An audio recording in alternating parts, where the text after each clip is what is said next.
72 candles should have meant cake, not a plot to erase me. When my daughter-in-law smiled and offered to take me to lunch, I never imagined her real destination, or how I'd turn the tables before she could finish her plan. That sweet voice on the phone, dripping with concern I'd never heard before, should have been my first warning. But loneliness makes you stupid, makes you hope that maybe, just maybe, your family finally remembers you exist. I was about to learn that some birthday gifts come wrapped in betrayal, and the best present you can give yourself is revenge served ice cold. My name is Margaret Hensley, and at 72, I've become a ghost in my own life. Not the dramatic, chain-rattling kind, just the invisible sort that haunts the edges of family photos and gets mentioned in conversations only when someone needs money. I live alone in this 4-bedroom colonial in suburban Pennsylvania, the same house where I raised 3 children and buried 1 husband. The walls are lined with photographs that mock me daily. Christmas mornings when the kids still believed in magic, beach vacations where we built sandcastles that the tide couldn't wash away fast enough, graduation days when I thought I'd done everything right.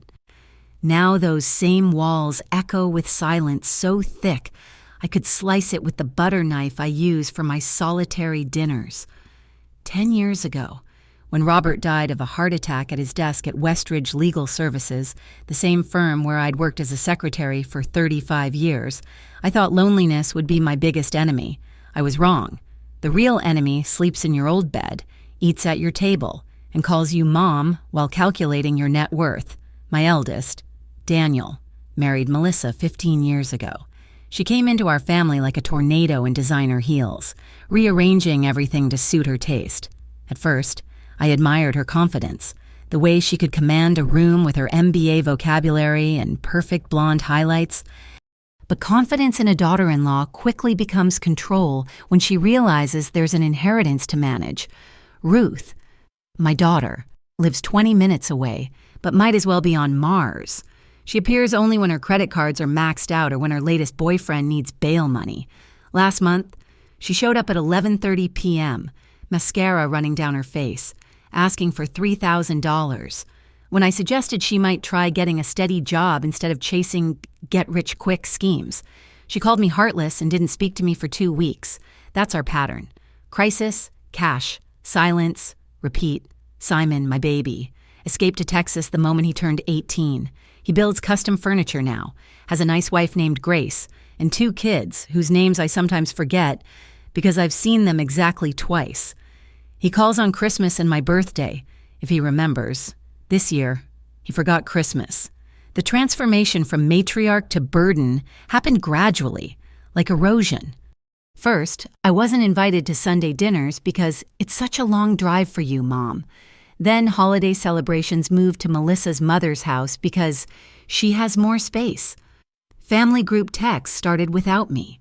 Decisions about family reunions, vacations, even which cemetery plot to buy for Robert's mother, all made in my absence. My house, once the hub of family life, has become a museum of abandonment. The kitchen where I taught my children to make Robert's mother's apple pie now sees only microwave dinners. The living room that hosted 40-person Thanksgivings holds only me and the television's blue glow. Even the garden I once tended with such pride has surrendered to weeds and regret. But I'm not dead yet.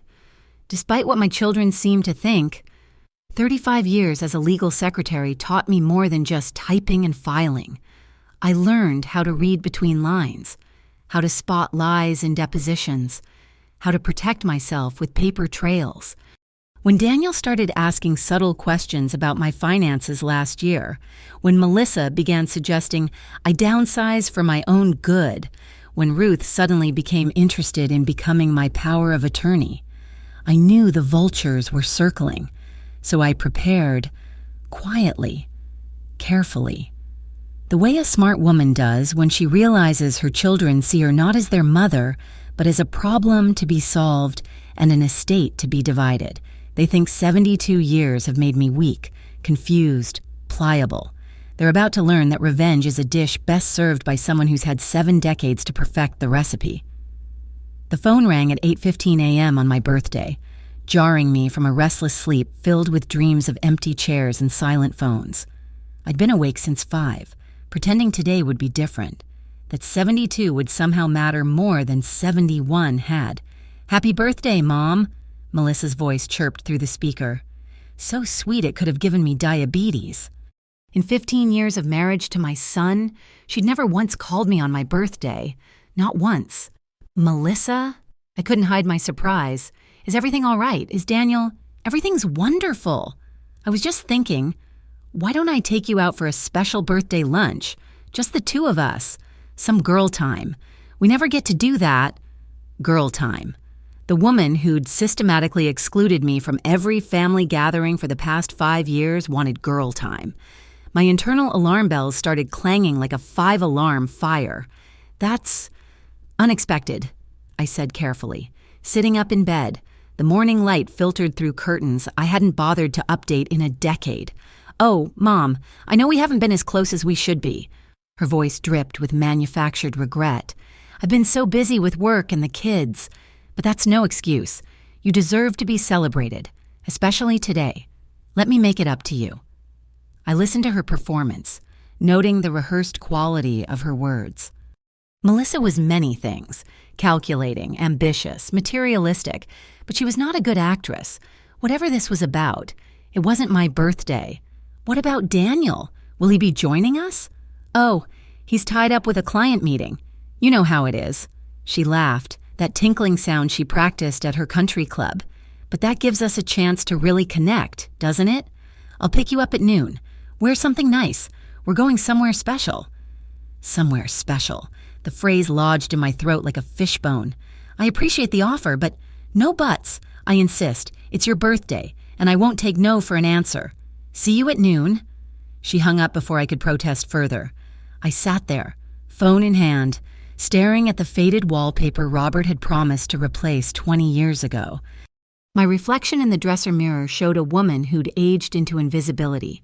Gray hair I'd stopped coloring, lines etched by loss and disappointment, eyes that had seen too much betrayal from those who should love unconditionally. But those eyes still saw clearly. I dialed Ruth next, partly out of hope, partly to test a theory. "Mom?" She sounded groggy, annoyed. "It's early. It's after 8, and it's my birthday." A pause.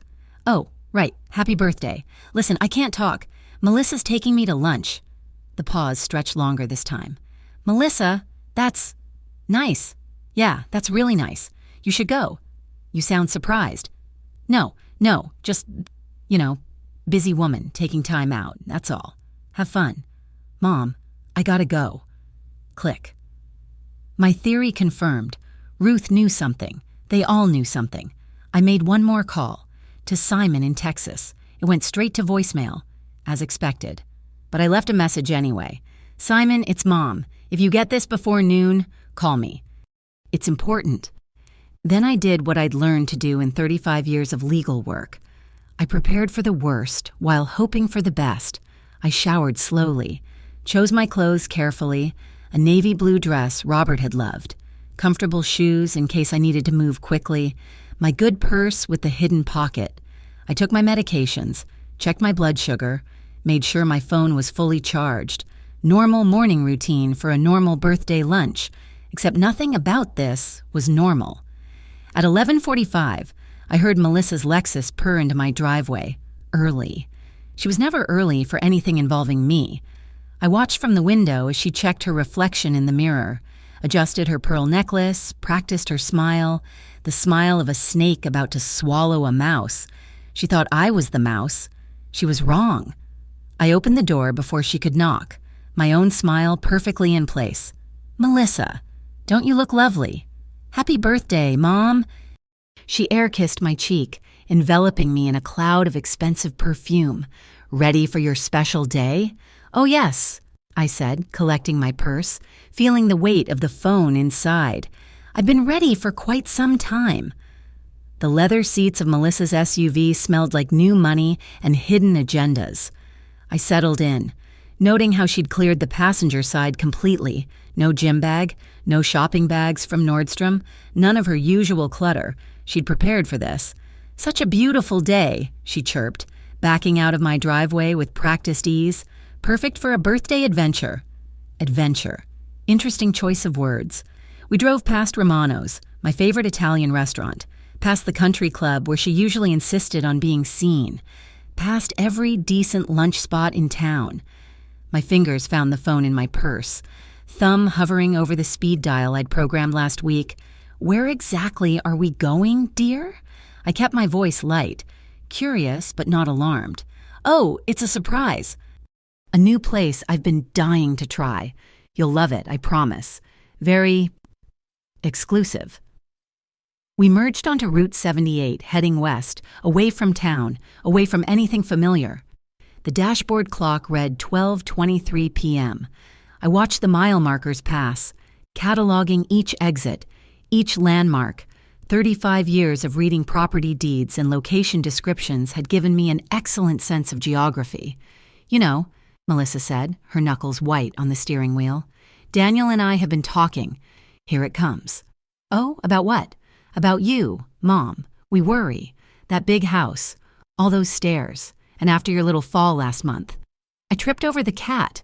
A lie. I didn't have a cat, but she'd never know that, because she hadn't been inside my house in 6 months. Still, at your age, these things can be serious.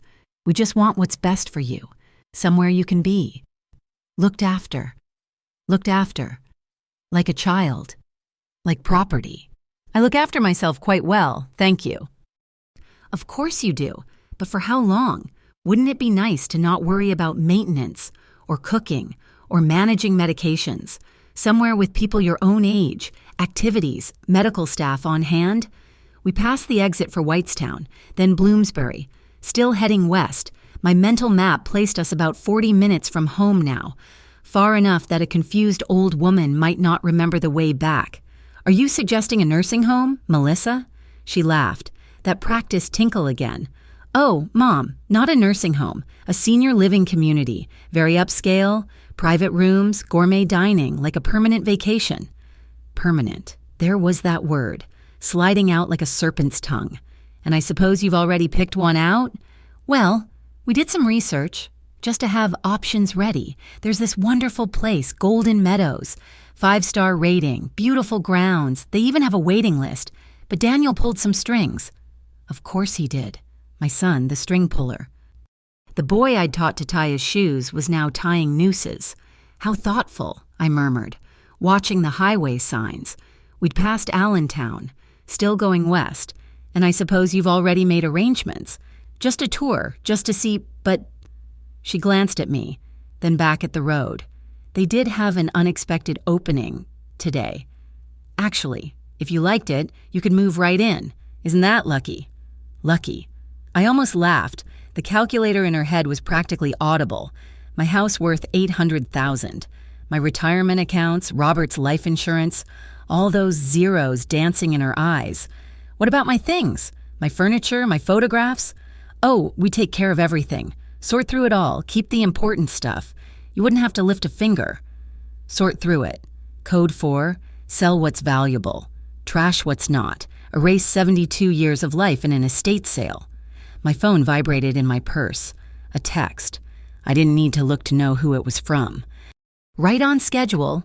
Melissa, dear, I need to ask you something." "Of course." "Mom, anything." "Did you really think I was that stupid?" Her foot stuttered on the gas pedal. The SUV lurched slightly. What?" The sudden interest in my well-being, the birthday lunch after years of ignored invitations, Daniel's questions about my finances, Ruth's newfound concern about power of attorney. Did you all sit around your dining room table, the one I bought you as a wedding gift, and plan this?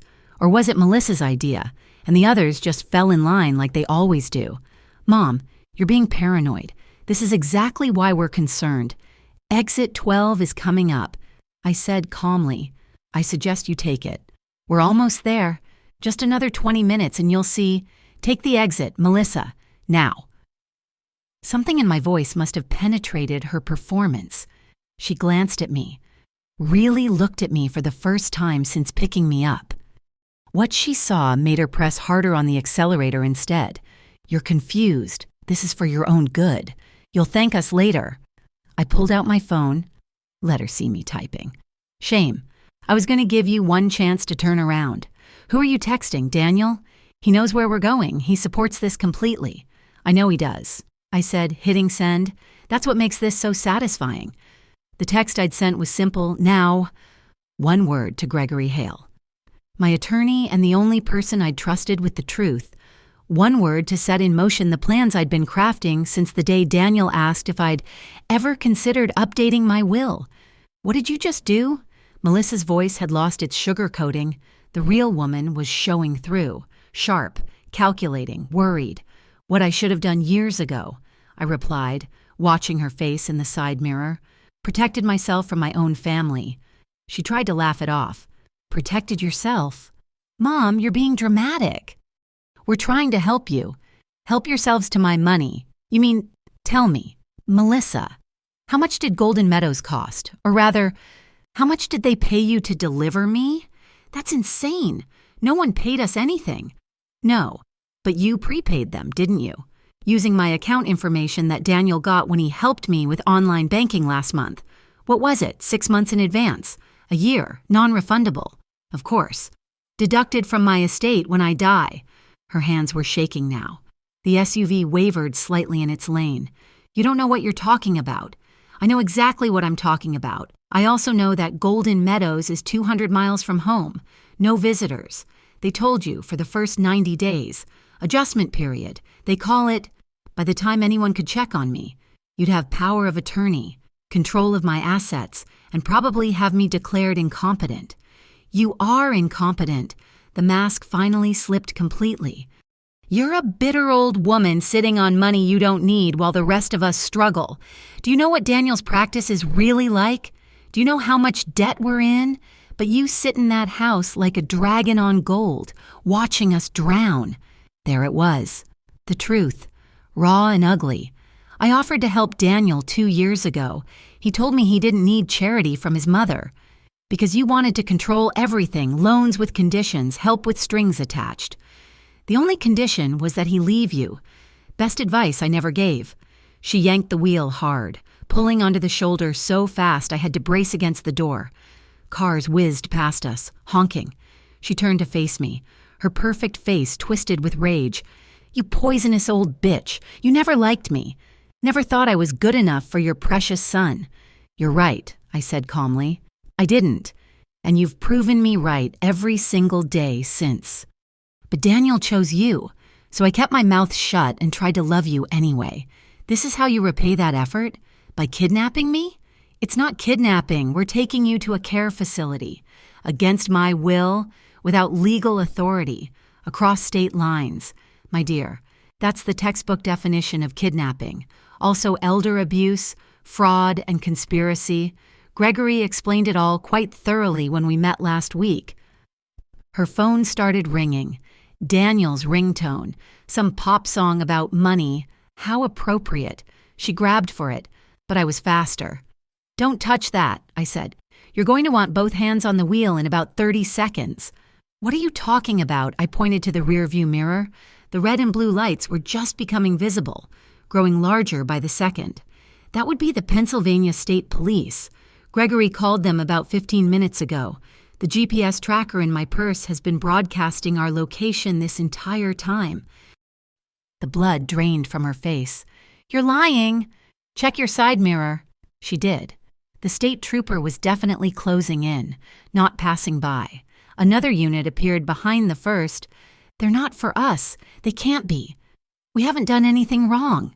Melissa, dear, I said, allowing myself a small smile. You really should have paid more attention when Daniel talked about his cases. Transporting someone against their will is serious business. Add in the financial fraud and, well, orange really isn't your color. But you'd better get used to it. Her phone rang again. This time the display showed Golden Meadows. Then another call. Ruth. Then Daniel again. The symphony of panic. They can't prove anything, she said desperately. It's your word against ours. A confused old woman making wild accusations? A confused old woman who recorded every conversation for the past 3 months. who has copies of the fraudulent transactions you made from my accounts, who has written statements from my doctor confirming my perfect mental health, who has security footage of you and Daniel accessing my safe deposit box with the key you stole. Should I continue? The first police car had reached us now, pulling in behind the SUV. An officer stepped out, hand on his weapon, approaching carefully. "You set us up." Her voice was hollow, defeated. "No, dear. You set yourselves up. I just made sure someone was watching when you did." The officer tapped on her window. She looked at me one last time, mascara starting to run. "Daniel will never forgive you for this. Daniel lost the right to my forgiveness the day he chose money over mother. Now roll down the window. Melissa, your permanent vacation is about to begin." "Ma'am, I need you to turn off the engine and step out of the vehicle." The state trooper's voice was firm but professional. Young, maybe 30, with kind eyes that reminded me of Daniel at that age, before the corruption set in. Melissa's hands trembled as she turned the key. The silence that followed was deafening. Through the windshield, I could see another cruiser pulling up, blocking any chance of escape. Not that she would try. Melissa was many things, but physically brave wasn't one of them. "I need a lawyer," she whispered. "You'll need more than one," I said, gathering my purse. "The federal charges alone will keep a whole firm busy." The officer helped me out first, his hand gentle on my elbow. "Mrs. Hensley? I'm Officer Martinez. Are you hurt?" "No, officer, just disappointed. When your children conspire to lock you away, it does sting a bit." He nodded sympathetically while his partner guided Melissa out of the driver's side. She'd stopped crying now, her face set in the hard lines I'd glimpsed occasionally over the years, the real woman behind the country club's smile. "This is a misunderstanding," she told the officers. "We were taking her to lunch. She's confused, possibly dementia." "Save it," Officer Martinez cut her off. "We've been fully briefed by Attorney Hale, Mrs. Hensley. He's on his way. Should be here in 10 minutes. Gregory. Reliable as sunrise? Even at 78, we'd known each other for 40 years. Ever since I'd started at Westridge. He'd been a junior associate then. Kinda the new secretary who kept misfiling his briefs. Now he was senior partner emeritus, sharp as ever and thoroughly disgusted by what my children had attempted. A third car arrived, unmarked, detective division. The woman who emerged looked like she meant business. Pressed suit, no-nonsense expression, the kind of bearing that said she'd seen every family betrayal in the book. "Detective Sarah Walsh," she introduced herself, shaking my hand firmly. "I've been investigating the financial fraud aspects of your case. We executed search warrants this morning at your son's home and office." Melissa made a sound like a wounded animal. "Search warrants? You can't. Daniel doesn't know anything about the forged documents, the fraudulent power of attorney, the nursing home admissions papers signed with Mrs. Hensley's copied signature." Detective Walsh smiled grimly. "We found quite a bit of evidence that says otherwise." I leaned against the police cruiser, suddenly feeling every one of my 72 years, not from weakness, but from the weight of what was happening. Watching your child's wife get arrested on your birthday wasn't exactly Hallmark card material. "Mrs. Hensley." Detective Walsh turned to me. "We'll need you to come to the station for a full statement, mister. Hale can meet us there. Are you up for that?" "I've been up for this since the day they started planning it," I said. A Lincoln town car pulled up behind the police vehicles. Gregory's arrival. Right on schedule. He emerged with the dignity of a man who'd spent 5 decades fighting for justice, his silver hair gleaming in the afternoon sun. The folder in his hand was thick with evidence we'd compiled together. "Margaret," he said, coming straight to me. "Are you all right? Better than I've been in years." I meant it. The weight I'd carried, the knowledge of their betrayal, the constant vigilance, the fear of what they might do was lifting. He turned to Detective Walsh. "I assume you've Mirandized Mrs. Carmichael," Melissa's maiden name. She'd been trying to use it for the nursing home admission, thinking it would be harder to trace. We'd known for weeks. "Her phone's been going crazy," Officer Martinez noted. "Someone named Daniel called 15 times. That would be my son," I said. probably wondering why his wife isn't answering and why there are police officers searching his house. Gregory pulled out his own phone. He's called me 6 times too. Shall I put him out of his misery? Let him stew, I said. He'll find out soon enough when they arrest him. Melissa lunged forward then, stopped short by the officer's grip on her arm. You're destroying your own son. Your grandchildren will grow up with their father in prison. How can you do this? I stepped closer to her, close enough to see the calculation still running behind her tears.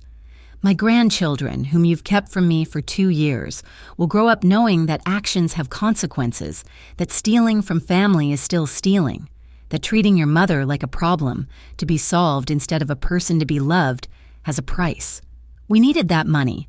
Then you should have asked, begged, gotten jobs, sold your Mercedes. What you shouldn't have done was try to lock me away and steal it. The officers began moving her toward the cruiser. She fought them, designer heels scraping against asphalt. Daniel will hate you forever. You'll die alone. I've been alone for years already. I called after her. At least now I'll have my dignity. They tucked her into the back seat, careful of her head like they do on TV. Through the window, I could see her still talking, probably demanding a phone call, a lawyer, a miracle. She'd get the first 2. The third was beyond anyone's power to grant. The ride to the police station in Gregory's town car was a stark contrast to the earlier journey, where Melissa's SUV had smelled of perfume and plots. Gregory's car carried the scent of old leather and justice served. Ruth's been calling me, Gregory said, navigating back toward town. 17 times in the last hour. Should I answer? Let me guess, she's suddenly concerned about my well-being? Her exact words were, "This is all a huge misunderstanding, and something about you being vindictive." He glanced at me with those sharp lawyer eyes. She also mentioned she had no knowledge of any scheme. Of course she didn't. Ruth never knows anything when it's convenient not to. I watched the mile markers pass in reverse, each one bringing me closer to home and further from what would have been my prison. She knew enough to encourage me to go to lunch with Melissa, enough to sound unsurprised when I mentioned it. My phone buzzed. Simon's name appeared on the screen, my absent son finally returning my call. I let it ring through to voicemail. He'd chosen his distance years ago. He could live with it a little longer. The police station in downtown Easton was a modern building trying to look historic, all red brick and white columns. Gregory pulled into a visitor spot near the entrance. Through the glass doors, I could see uniforms moving with purpose. My son was probably in there somewhere, learning what happened when you mistook your mother's kindness for weakness. Are you ready for this? Gregory asked. Seeing Daniel? I've been ready since the day I found the Golden Meadows brochure hidden in his desk drawer, with my forged signature already on the admission papers.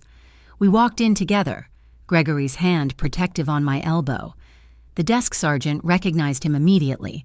40 years of practice in a small city made you familiar with law enforcement. Mr. Hale, Mrs. Hensley, Detective Walsh is expecting you. 3rd floor, interview room 2. The elevator ride was silent except for the mechanical hum. Each floor we passed felt like another layer of my old life peeling away. 1st floor, the mother who'd made excuses for her children's cruelty. 2nd floor, the widow who'd accepted loneliness as her due. 3rd floor, the woman who'd finally said enough. Detective Walsh met us at the elevator. Perfect timing. We just brought your son in. He's not taking it well. Through a window in the hallway, I could see into another interview room. Daniel sat at a metal table, his expensive suit wrinkled, his face a study in disbelief. The confident attorney was gone, replaced by a scared boy who'd finally been caught with his hand in the cookie jar. Except the cookie jar was my life savings, and the hand had been reaching for more than cookies. Does he know I'm here? I asked. Not yet. We wanted to get your statement first, but Margaret, she used my first name gently, you should know he's been asking for you, saying you'll explain everything, that this is all a mistake. The only mistake was mine, I said, believing that blood meant more than money to him. We settled into interview room 2, a stark space with recording equipment and the kind of fluorescent lighting that made everyone look guilty. I suppose that was the point. Gregory sat beside me, legal pad at the ready, while Detective Walsh activated the recording devices. "State your name for the record, please." "Margaret Eleanor Hensley." "And you're here voluntarily to give a statement regarding the attempted kidnapping and fraud perpetrated by your daughter-in-law, Melissa Carmichael Hensley, and your son, Daniel Robert Hensley." Hearing it stated so officially made it real in a way that squeezed my chest. My son, my firstborn, the boy who'd written me Mother's Day poems and sworn he'd take care of me forever. "Yes," I said, my voice steady. "I'm here voluntarily." For the next hour, I laid out everything. The suspicious questions about my finances, the attempts to access my accounts, the forged documents Gregory had discovered, the Golden Meadows admission papers with my copied signature, the money already transferred from my savings, nearly $50,000 as a deposit on my incarceration. Detective Walsh took notes, asked clarifying questions, built the case brick by brick. Gregory occasionally added legal context, citations of elder abuse statutes, fraud penalties. The evidence was overwhelming. We'd made sure of that. "The GPS tracker was brilliant," Walsh said finally. "Without that, it would have been much harder to prove the kidnapping intent." "That was Gregory's idea," I admitted. "He said they might try something dramatic once they realized I was onto them. Desperate people do desperate things," Gregory added, "and based on their financials, they were very desperate indeed." A knock on the door interrupted us. Another detective leaned in. "Mrs. Hensley, your son is insisting on seeing you. Says he won't talk to anyone else until he does." I looked at Gregory, who shrugged. "Your choice. Margaret, you don't owe him anything." But I did owe him something. One last look at the woman who'd given him life and the woman he'd become. One last chance to see if any part of my son still lived inside the stranger he'd become. "I'll see him," I said, "but only with you present, Gregory, and the detectives." Walsh nodded. "We can arrange that." "Give us 5 minutes to set it up." As they prepared the meeting that would either break my heart completely or set it free. I thought about the birthday cake sitting in my refrigerator at home, store-bought, single layer. Happy birthday in generic blue frosting. I'd bought it yesterday, planning to eat a slice alone while watching Jeopardy. Now I thought I might throw it away. This birthday had already given me the only gift that mattered, the truth, served cold with a side of justice. They brought Daniel into the same interview room, his hands cuffed in front of him like a common criminal, because that's what he was now. Common. The golden boy who'd graduated summa cum laude, who'd made law review, who'd promised to make me proud, reduced to an orange jumpsuit and the smell of fear. He looked up when I entered, and for a moment, I saw my baby boy, the one who'd skinned his knee learning to ride a bike and run to me for comfort. Then his lawyer's mask slipped on, and the stranger returned. "Mom," he started, voice cracking. "Mom, you have to tell them this is insane. We were trying to help you. Melissa got carried away. Maybe. But sit down, Daniel." I took the chair across from him, Gregory beside me, Detective Walsh and her partner flanking the door. "And don't insult what's left of my love for you by lying." He sat heavily, the cuffs clanking against the table. "I don't understand how you could do this to me. I'm your son." "Yes," I agreed. "You are, which makes what you did even more unforgivable. What I did. I tried to ensure you'd be cared for in your old age. You tried to lock me away and steal my money." I pulled out a paper from Gregory's folder, a printout of an email. "Should I read this aloud? The one you sent to Melissa 3 months ago? The old bat has more than she'll ever need. Once we have power of attorney, we can liquidate the house, cash out her investments. She'll be too medicated at Golden Meadows to complain." The color drained from his face. "How did you—" "Your password hasn't changed since high school. Daniel. Rolling Stones 1990. You used it for everything." I slid another paper across. "Here's the spreadsheet you made. My assets in one column, your debts in another. Very thorough. You even calculated how long I'd have to live at Golden Meadows before you'd run out of my money. 7 years, wasn't it? That's not—" I didn't mean what? To call me the old bat? To plan my imprisonment down to the penny? To forge my signature on admission papers?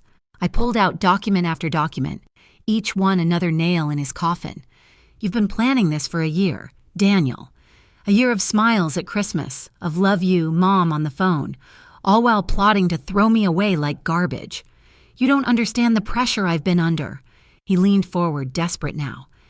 Melissa's spending, the mortgage on that ridiculous house, private schools for the kids, the country club dues.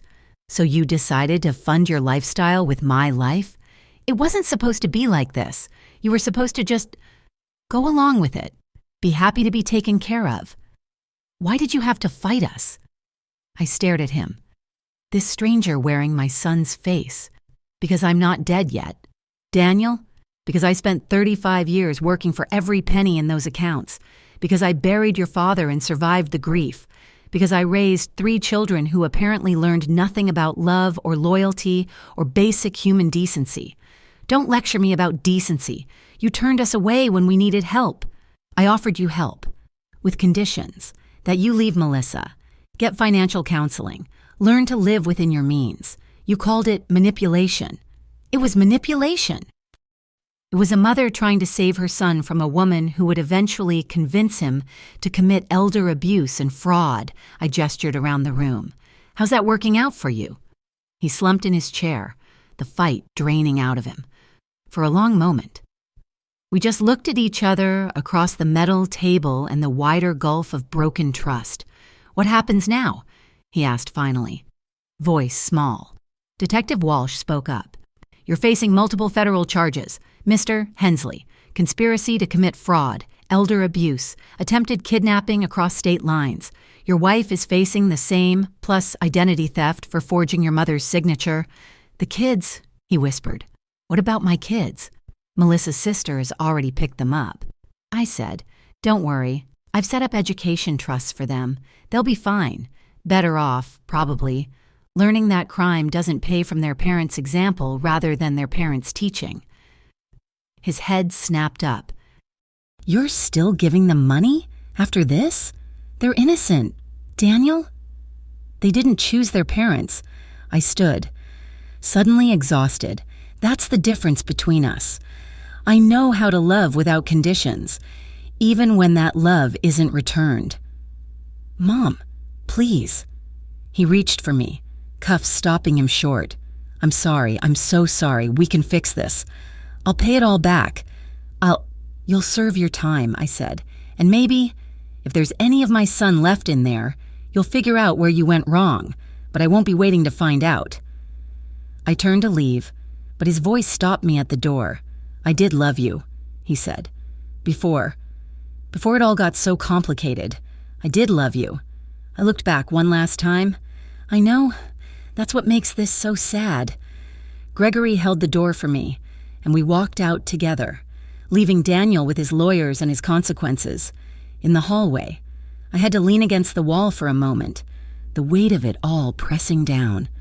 You did the right thing, Gregory said softly. Did I? I just sent my son to prison. No, Margaret, he sent himself to prison. You just refused to be his victim. My phone buzzed again. Ruth this time. Texting. How could you do this to your own family? I deleted it without responding. Then, on impulse, I pulled up Simon's number. He answered on the second ring. Mom, I got your message. What's wrong? Your brother and his wife tried to put me in a nursing home against my will, I said simply. They've been arrested. Silence. Then, are you okay? Not that's impossible, or there must be a mistake. Just concern for me. My youngest, my absent son, the only one whose first thought was my well-being. I'm okay, I said, and meant it. It's been a very interesting birthday. Do you need me to come home? I thought about it. No, but maybe you could visit for Christmas this year. Bring Grace and the kids? We'll be there, he said immediately. And Mom, I'm sorry for being so distant, for not being there. You're here now, I said. That's what matters.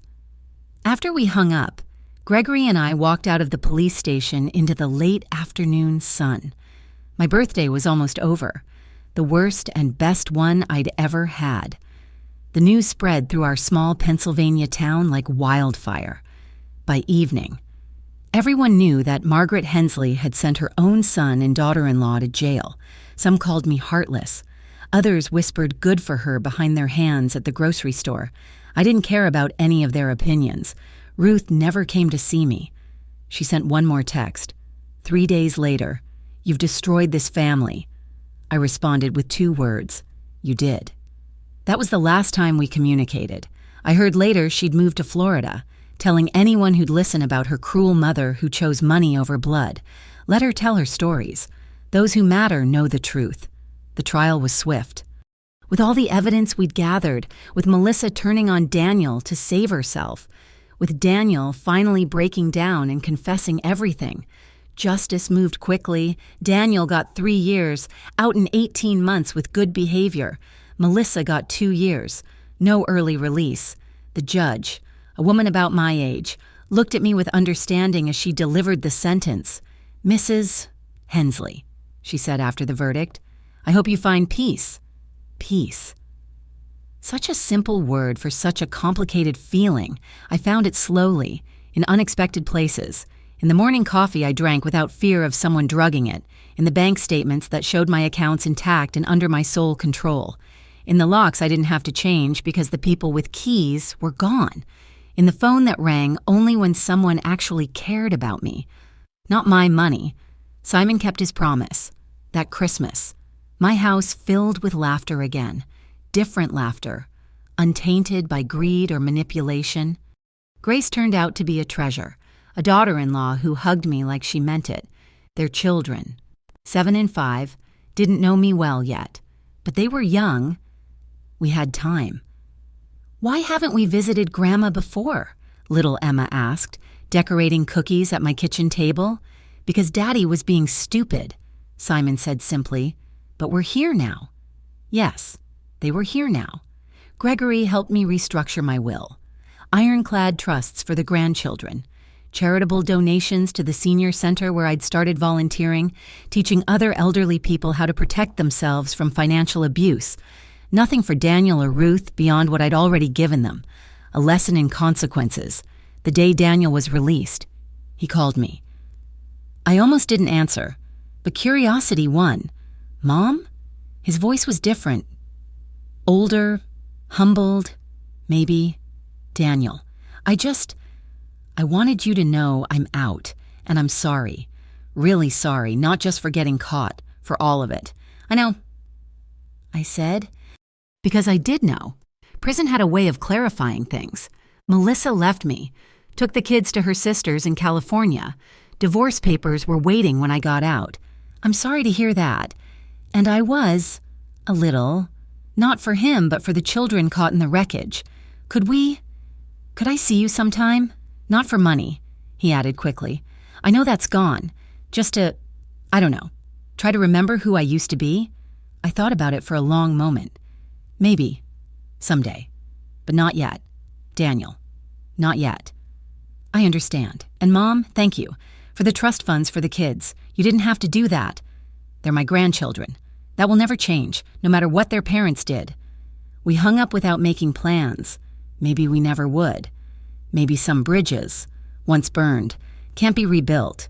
But at least the hostility was gone, replaced by something sadder but cleaner. Acceptance. My 73rd birthday was different. Simon's family visited again. Gregory and his wife joined us for dinner. We ate cake I'd baked myself, told stories that had nothing to do with legal battles or betrayal. When they sang, "Happy Birthday," I made a wish I never thought I'd make, for exactly this, for a family bound by choice and genuine affection, not obligation or greed. The house doesn't echo with loneliness anymore. It hums with purpose.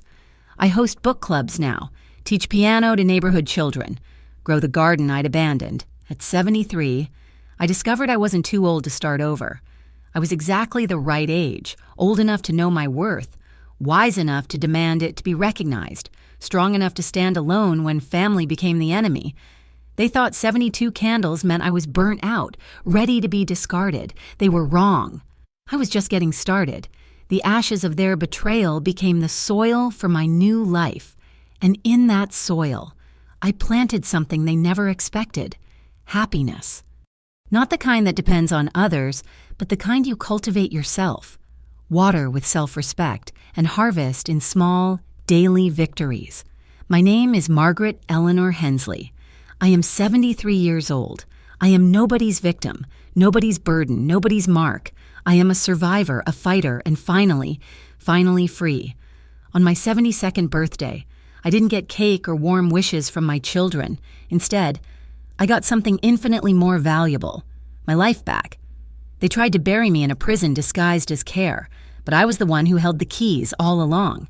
Some birthday gifts come wrapped in betrayal, but inside, if you're brave enough to open them, you find your own strength staring back at you.